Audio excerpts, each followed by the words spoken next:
غریبی غربت شام و یمن نیست، غریبی دوری از شهر و وطن نیست، غریبی کنج لحد و زیر خاک است که آنجا جز من و اعمال من نیست، که آنجا جز من و اعمال من نیست، که آنجا جز من و اعمال من نیست. ز ثروت سرکش و مغرور و مستیم، دل خود را به دنیا سخت بستیم، به ظاهر اسم ما باشد مسلمان، ولی پول و درم را می پرستیم، ولی پول و درم را می پرستیم.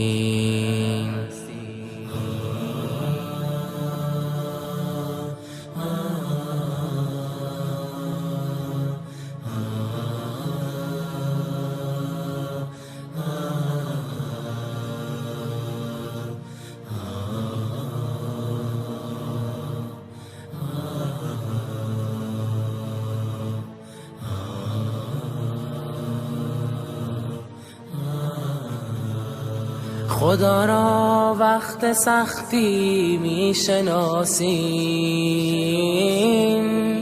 به هنگامی که در ترس و هراسیم، چو سختی و مصیبت برطرف شد، خدا را غافلیم و ناسپاسیم، خدا را غافلیم و ناسپاسیم. اجل نزدیک گشت و راهمان دور، اجل را نیست مانع ثروت و زور، تو خود را از درون پاکیزه گردان، که خواهد رفت زودی بوی کافور، که خواهد رفت زودی بوی کافور. دم آخر که وقت رفتن ما، جدایی از زن و فرزند و دنیا، زمان غربت است و ترس و وحشت.